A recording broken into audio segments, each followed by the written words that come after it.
दिखाई दे रहा है, वहाँ मान्यवर एक और खतरा।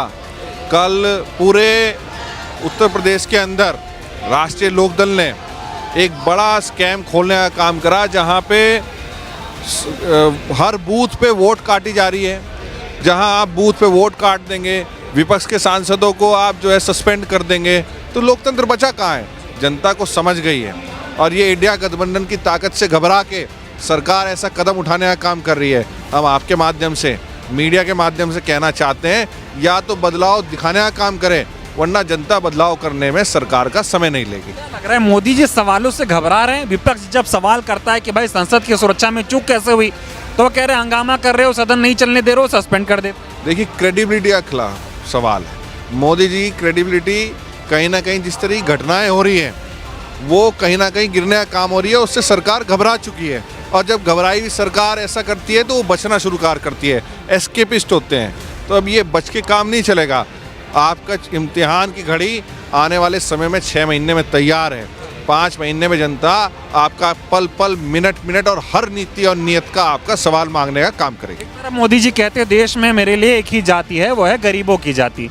अब उनके पार्टी के नेता कह रहे हैं कि बताओ विपक्ष वालों ने जाटों का अपमान कर दिया। देखिए, सबसे बड़ी जाति है इंसानियत की जाति, और जनता और सरकार जो अपना स्वीकार करती है वो इंसानियत से देखना चाहती है, क्रेडिबिलिटी से देखना चाहती है, और अपने नेता को ये देखना चाहती है कि उसका क्या रुख अगले 5 साल आने वाला भविष्य तय करेगा। कहीं ना कहीं उसमें सरकार फेल हो चुकी है, और अब सच्चाई सामने जब आ गई है, पोल पट्टी खुल चुकी है, तो अब ये घड़ा ज़्यादा नहीं टिकेगा, और बहुत ही जल्द बड़ा बदलाव इंडिया गठबंधन की ताकत में और छतरी के बीच में अपना संरक्षण देने का जनता को काम करेगा। गठबंधन से घबरा रहे हैं मोदी जी, इसलिए सदन में सस्पेंड करते हैं, सड़कों पे उतरो तो जेल में डालने का काम।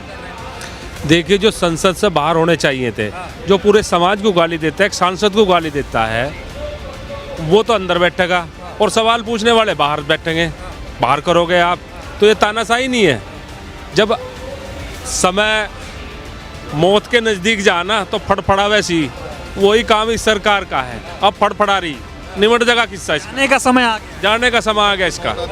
डर है क्या मोदी जी विपक्ष से कि जो सवाल पूछ रहा है, कह रहे भैया चलो बाहर बैठो, आपकी सदन में जरूरत नहीं। अब तो ये तो निश्चित डरे हुए ही है भाई। सवाल तो लोकतंत्र है, सवाल नहीं पूछ सकता क्या प्रतिनिधि, लेकिन सवाल पूछने से डर रहे, बाहर काट रहे, तो ये घबराहट है। 24 से पहले घबराहट। मैं देख रहा हूँ किसान एकता जिंदाबाद आप बोल रहे हैं, वहाँ विपक्ष सरकार एक मुद्दा बना रही कि विपक्ष ने किसान का जो है अपमान कर दिया, जयदीप सिंह धनखड़ को मुद्दा बना। जब किसानों को खालिस्तानी बताओ, पाकिस्तानी बताओ, जब अपमान नहीं हो रहा था किसानों का, हैं हमारी बेटियां जंतर मंतर पे आपने देखा होगा जूतों से जो है उनको जो कुचला गया, जब अपमान नहीं था, वो अपमान इन्हें दिखाई नहीं देता। बेफजूल का मुद्दा बना रही किसान, बेमतलब का मुद्दा बना रही। जो किसान, भाई किसान को दरअसल ये नहीं मानना है, जो कर 13 महीने इनको जो है जंतर मंतर पे जब दिल्ली के चारों तरफ बैठ के जब नीचे डाउन करा था ना, उसी तरह से करना पड़ेगा इन्हें, करना पड़ेगा। हाँ, पक्का जो है। क्या नाम हो सर? प्रभात तोमर। ये बताइए सर, अभी जिस तरह से देश में माहौल है, सदन में सवाल नहीं पूछने दे रहे हैं, विपक्ष के सांसदों को निलंबित कर दिया गया। इतिहास में पहली बार हुआ कि 146 सांसदों का निलंबन। मोदी जी तो पार्लियामेंट को बिल्कुल ऐसा अपना घर समझ रहे हैं कि जिसे चाहो उसे निकाल दो, जिसे चाहो उसे रख लो।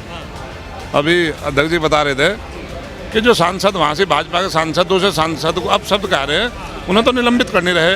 अगर कोई सवाल पूछने का काम कर रहा है तो उन्हें निलंबित किया जा रहा है। सरकार इस समय घबराई हुई है, और सरकार का समय आ चुका है।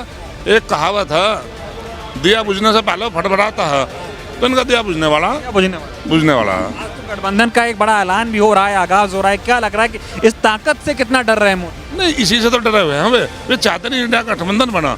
कभी किसी पे दबाव बनाओगे, कभी ईडी का बनाओगे, कभी किसी CBI का बनाओगे, पर इंडिया गठबंधन मजबूती के साथ चुनाव लड़ेगा देश में, और देश में सरकार बनाने का काम करेगा। कह रहे हैं कि विपक्ष किसानों का अपमान कर रहा है, जाटों का अपमान। नहीं, जाटों का अपमान हो गया। जाटों का अपमान तो सरकार ने करा। भाई किसानों को जब धरना चल रहा था किसानों का, कभी खालिस्तानी, कभी आतंकवादी, अब ये जाटों के बेबंडे। साक्षी मलिक ने कल कुश्ती भी छोड़ दी। जो नेता जिस पे जो है शोषण का आरोप लग रहा था, उन्हीं के करीबी को फिर से जो है चीफ माना दिया गया कुश्ती संघ का। अब आप एक बात बताओ, ब्रिजभूषण अपराधी हैं, अभी उनका वो बदल दिए, जो कोर्ट में जज बदल दिए उनका मुकदमा कोई दूसरा सुनेगा। तो सरकार तो अपराधी को बचाने का काम कर रही है, और निर्दोषों को सदन से बाहर कर रही और जेल भेजने का काम करने में लगी है। और ये तानाशाही रवैया ज़्यादा दिन चलने वाला नहीं है। मोदी जी अपने लोगों को बचाते हैं, विपक्ष में जो सवाल पूछेगा उसको जेल में डालो, सदन से बाहर। संसद में आपसे पहले भी इस तरह का माहौल आपने पूरे जीवन में कभी नहीं देखा होगा। इतने सांसदों को निलंबित करना, ये देश के अंदर एक पूरी तानाशाही है। और रही जगदीप धनखड़ जो हमारे उपराष्ट्रपति हैं, वो एक उपराष्ट्रपति हैं, ना कि वो एक जाति के, वो पूरे देश के उपराष्ट्रपति हैं। उन्होंने एक बिरादरी को लेकर, जाट समुदाय को लेकर कि मैं जाट समुदाय से हूँ, मेरे से जिस दिन देश की बेटियाँ जिन्होंने देश के सम्मान को पूरे विश्व में बढ़ाने का काम किया था, उनके मुंह पर किस तरह से जूता रखने का काम किया था, उस दिन मोदी जी कहाँ थे?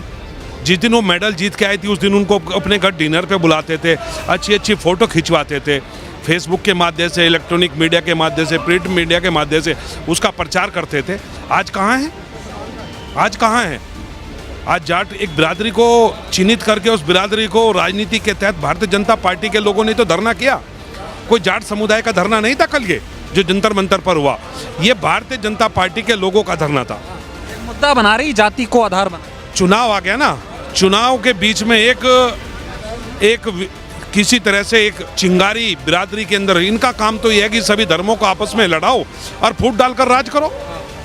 और आने वाला जो पार्लियामेंट का चुनाव है उसमें पता लग जाएगा इनकी औकात क्या है। इंडिया गठबंधन के तमाम प्रत्याशी इनको धूल चटाने का काम करेंगे। धनखड़ साहब कुर्सी पे बैठ के बोलते हैं कि मैं खून के घूंट पी रहा हूँ, मैं जाट हूँ, मैं किसान हूँ, गरीब परिवार से आता हूँ, इसलिए देखा नहीं जा रहा, मेरा अपमान करते हो। देखो ऐसा नहीं है, उपराष्ट्रपति हम उनका सम्मान करते हैं, पर उपराष्ट्रपति पूरे देश का उपराष्ट्रपति होता है, ना कि वो किसी एक बिरादरी को रिप्रेजेंट कर रहे हैं। वहाँ वो देश के उपराष्ट्रपति हैं। उस दिन कहाँ थे उपराष्ट्रपति? जब भी तो वो कहीं गवर्नर थे, जिस समय इन बेटियों के साथ अपमान हो रहा था, जूते मुंह पे रखे गए। उस दिन मोदी जी कहाँ थे? अमित शाह कहाँ थे? उस दिन लोकतंत्र की हत्या नहीं हो रही थी। एक तरफ सवाल ये भी उठता है, मोदी जी कहते हैं एक ही जाति है, गरीबी की जाति, अब जाट को ले आए। आपने देखा होगा मोदी जी ने अभी 4 जातियां बताई हैं, युवा, गरीब और 2 जातियां और बताई हैं। क्योंकि अब 3 जगह जो इनकी सरकार बनी है, अब मोदी जी को ये जातियां, किसान भी याद आ गया। पर अभी जितनी गन्ने की बेल्ट है, कहीं सरकार ने गन्ने का रेट डिक्लेयर नहीं किया।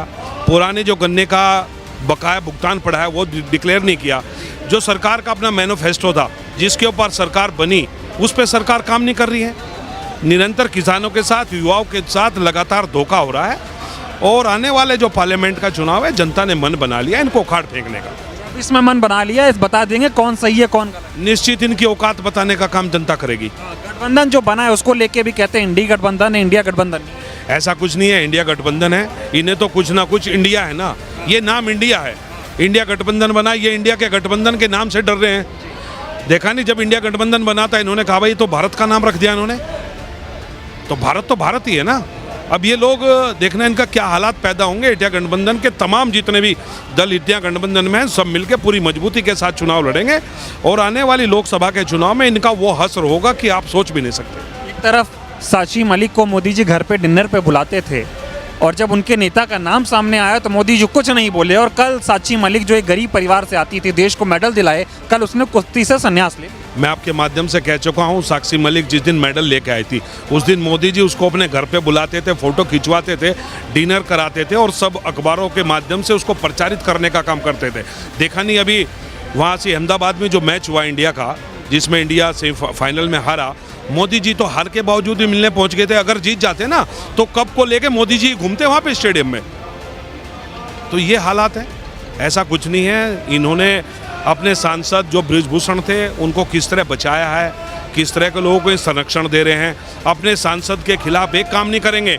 और लोकसभा के अंदर इतने सांसदों को इन्होंने निलंबित किया, ये देश के अंदर हमने तो पहली बार सुना है। आज तक देश में इस तरह की शर्मसार घटना नहीं है। मोदी जी घबरा रहे हैं इंडिया गठबंधन से, विपक्ष से सवाल पूछेंगे बाहर कर। विदाई मार्च के अंतिम महीने में विदाई तय है। मोदी जी, हाँ, विदाई तय है। उनको पता है कि विदाई तय है। 4 राज्यों में चुनाव हुए, गठबंधन यदि उनमें हो जाता तो विदाई अभी हो जाती।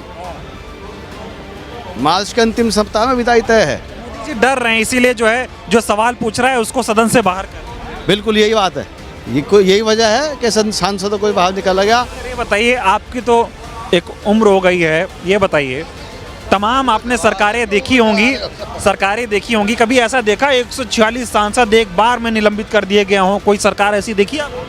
ये पहली सरकार है, क्योंकि ये डर गई है, ये इंडिया गठबंधन से डर गई, इसलिए ये इस तरह से इन्होंने सांसदों का निलंबन किया है। ये लोकतंत्र की पूरी तरह से हत्या है, कभी नहीं हुआ। बहुत सख्त प्रशासक एडमिनिस्ट्रेटर रहे हैं भारत में और उन्होंने राज किया है, शासन किया है, मगर ऐसा कभी किसी ने नहीं किया। ये इनका डरने का परिणाम है। ये भले ही 3 राज्य जीत गए हों, मगर ये इंडिया गठबंधन से पूरी तरह से लोकसभा के चुनाव में डरे हुए हैं। संसद में चूक इनके बीजेपी के नेता ने करवा दी, पास उसने बनवा दिया, कार्रवाई विपक्ष पे कर दी। उसको उस पर कोई कार्रवाई आज तक नहीं है। ये दोहरी नीति क्या है? ये दोहरी नीति है। अगर कोई विपक्षी आवाज उठाएगा तो उस पर ईडी और जांच एजेंसी चली जाएंगी, सीबीआई चली जाएगी। ये गलत बात है इनकी। गलत कर रहे हैं मोदी, लोकतंत्र खत्म कर रहे हैं। लोग कह रहे हैं तानाशाही की तरफ बढ़ रहा है देश। 100%। जनता जवाब देगी 24 में इन सब चीजों। ये इंडिया गठबंधन की यहाँ भीड़ आप देखिए, पूरा जंतर मंतर पट चुका है। और आपने कल भी देखा होगा यहाँ क्या प्रदर्शन था। और ये थोड़ी देर में और देखें, हमारे राष्ट्रीय नेता आदरणीय चौधरी जयंत सिंह जी आने वाले हैं।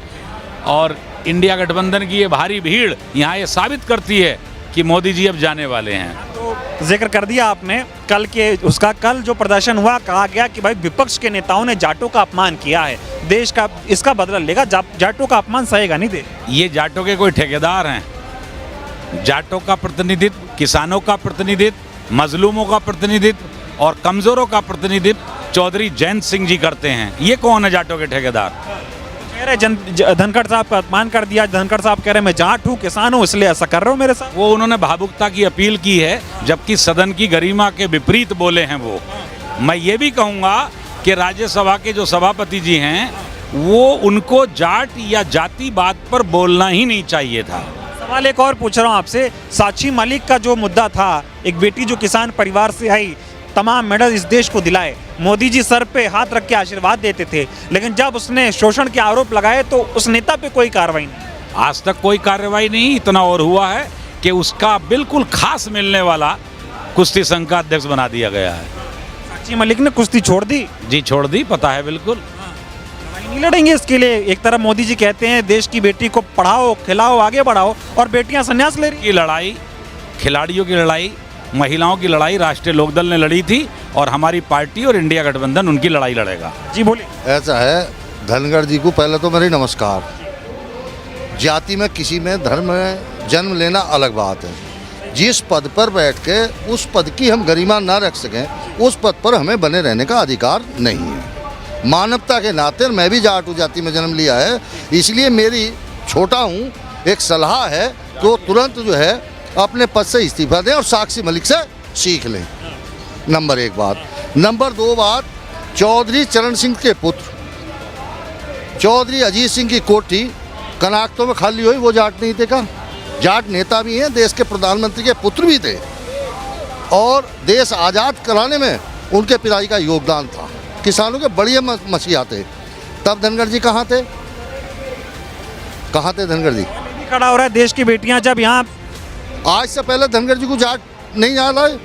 जब 700 किसानों ने जान दी है जनता मत पर, 13 महीने धरना चला, तब धनखड़ जी कहाँ थे? कोई शब्द बोले? और इस पोस्ट पे जाने के बाद जाट का अपमान करने की हैसियत ही नहीं किसी की। मैं कह रहा हूँ दावे के साथ, किसी भी जाति का, किसी भी धर्म का कोई भी आदमी अपमान नहीं कर सकता। व्यक्ति विशेष का हो सकता है। व्यक्ति विशेष में मैं भी हो सकता हूँ, व्यक्ति विशेष में अध्यक्ष भी हो सकते हैं। महिलाएं धरने में बैठी थी, वो भी जाट थी, उनका अपमान हुआ, तब नहीं बोली? तो उन्होंने स्वाभिमान का परिचय दिया ना, इस्तीफा दे दिया। नहीं लड़ेंगी कुश्ती। आपका अगर आपको टीस है कि मेरा अपमान हो रहा, तो आप पद से इस्तीफा देकर मैदान में आओ और तब कहो मैं मेरा अपमान हुआ और किसने किया। विपक्ष का बर्ताव ठीक नहीं। विपक्ष का बर्ताव क्या ठीक नहीं? विपक्ष का बर्ताव अपनी मांग कहना गुनाह है। 140 सांसद तुमने बाहर बैठा दिया, अपनी बात नहीं कह सकते। उस विधायक आपने उस सांसद का क्या किया है जिसके पास से वो अंदर गए थे लड़के? उसको निलंबित होना चाहिए था, जेल जाना चाहिए था, जांच होनी चाहिए थी। जांच दोषी जाएंगे विपक्षी लोग, धरने वाले ठीक, दूसरे खराब। जाट आरक्षण के यार, जाट अगर वो हैं, उन्होंने अपमान हुआ, जब धनखड़ जी कहाँ थे? कोई शब्द बोला कोई शब्द? कोई किसी बिरादरी का ठेकेदार नहीं है। 500 आदमी इकट्ठे नहीं कर पाएंगे। धनखड़ साहब बीजेपी के इशारे पे बोल रहे हैं। हाँ, बीजेपी के इशारे में तो बोल ही रहे। बीजेपी के इशारे पे ही बोल रहे हैं। बोलिए सर। देखिए, भारतीय जनता पार्टी की सरकार ने जाट जाति का मुद्दा उठाया है। मेरा सवाल आदरणीय प्रधानमंत्री जी से है, चौधरी चरण सिंह जी की जाति क्या थी? वो जाट थे ना?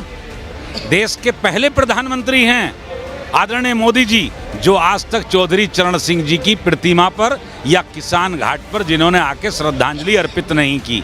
इससे पहले सभी प्रधानमंत्री समय समय पर जब जिनकी पुण्यतिथि हुई, चौधरी साहब की पुण्यतिथि पर उनकी समाधि पर जाकर पुष्प अर्पित किए।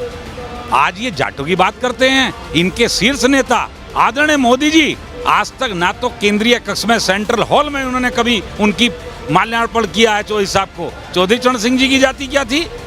कितने बड़े नेता थे चौधरी चरण सिंह जी? ये मेरा ऐसा सवाल है कि जरा इनसे आप ये पूछ कर देखो कि आज जाटों की याद आ रही है। चौधरी चरण सिंह की मूर्ति पर कभी आपने शमशान, कभी किसान घाट नहीं गए, कभी उनकी समाधि पर नहीं गए आप? ये सवाल जनता समझ रही है क्या मोदी जी ये जो राजनीति कर रहे हैं? ये जनता समझ रही है, जाट समझ रहे हैं, किसान समझ रहा है, मजलूम समझ रहा है, माइनॉरिटी समझ रही है। तभी तो ये जाट जाट कर रहे हैं, डर गए। पक्ष जो है किसानों का अपमान कर रहा है, जाटों का अपमान कर रहा है, इस पे कैसे देखते हैं आप? नहीं, पहले तो मोदी जी कहते थे कि जात बिरादरी की बात ही नहीं होएगी देश में, बस या तो गरीब है या अमीर है। अब जात बिरादरी की बात कहाँ से शुरू कर दी? अब मोदी जी जात बिरादरी पे उतर आए। जात बिरादरी की बात करके देश में माहौल ख़राब करना चाहते हैं। अब तो देश जो है बहुत आगे बढ़ाने की बात कर रहे हैं, चांद पे पहुँच रहे, फिर जात बिरादरी पे आएंगे। तो ये पार्लियामेंट में जो कर रहे हैं गड़बड़, सगले मेंबर बाहर बैठे हैं, बिल अपने आप पास करे जा रहे हैं, तो पार्लियामेंट की आवश्यकता कहाँ रह गई? पार्लियामेंट में तो इसका मतलब मेंबरों की आवश्यकता, फिर चुनाव में क्यों जाना चाह रहे हैं? जो सवाल पूछे उसको पार्लियामेंट से बाहर कर दो, निलंबित। निलंबित कर दो। जो भी सवाल पूछने वालों को भी निलंबित नहीं जो पार्लियामेंट में भी नहीं, वो भी निलंबित कर दिया। जो पार्लियामेंट में मेंबर नहीं थे वो भी निलंबित कर दिए। और जो उसको पास बना रहे हैं, जो पास बनाए गए उनको अंदर भेज रहे हैं, जो अलगाववादियों को अंदर भेजने का काम कर रहे हैं, उनको कुछ पनिशमेंट है नहीं। ये बताइए, आपकी बेटी थी साक्षी मलिक, उसने शोषण के आरोप लगाए, नेता बीजेपी का था, उस पर कोई कार्रवाई नहीं हुई, और उसी के करीबी को फिर से कुश्ती संघ का अध्यक्ष बना दिया जाता है। हाँ ना, तो उसको कुश्ती संघ का अध्यक्ष क्या बना दिया जाता है? वो तो सब कुछ ही बना बैठा है। वो तो यूँ कह रहा हम खुद में स्वयंभू हैं, हमारा दबदबा है हाँ रहेगा। तो इसका मतलब ये प्रधानमंत्री है देश का, राष्ट्रपति है। मेरा नाम शिव कुमार त्यागी है, राष्ट्रीय लोकदल का प्रदेश महासचिव। तो ये जो है इनका तो अपना जो है अकेले है, अपनी मोनोपोली चला रहे हैं। देश में लोकतंत्र नाम की चीज़ कहाँ रह रही है? बेटी बचाओ, बेटी पढ़ाओ, बेटियों को खिलाओ। बताइए, एक बेटी ने कल वो दे दिया कि मैं अब कुश्ती नहीं खेलूंगा। नहीं, वो भी तो एक देश का सम्मान ही था। जब देश का सम्मान या जंतर मंतर पर जिसके साथ खिलवाड़ करी इन्होंने, जंतर मंतर पर जिसके सम्मान को रौंद दिया, उसका मतलब उसको तो सम्मान मान नहीं रहे। और जो खामोखा की फर्जी बात है, जात बिरादरी की जहर घोल के देश में बहन जो अलग से एक माहौल बनाना तैयार कर रहे हैं, तो ये तो सब खामोखा की इनकी बात है, इससे कोई लाभ नहीं। ये जनता 24 में हिसाब किताब करेगी? नहीं, जनता हिसाब किताब क्यों नहीं करेगी? जनता तो हिसाब किताब पूछेगी कि तुम जात बिरादरी का नाम लेना चाहते हो या देश में विकास की गंगा बहाना चाहते हो। एक तरफ कहते हैं विकास होगा, विकास सबका साथ सबका विकास कहाँ कर रहे हैं? ये तो मतलब चुनाव की अपनी नई रणनीति बना रहे हैं। राष्ट्रपति इस देश में क्या चुनाव के काम करेंगे? बीजेपी के इशारे पे काम करेंगे? नहीं, मैं ये तो कह रहा हूँ, महामहिम जिनका नाम है, जिसको महामहिम की उपाधि दे दी गई है, वो जो है चुनाव प्रचार में लगे हुए हैं, तो फिर कैसे देश चलेगा? तो ये धन्यवाद।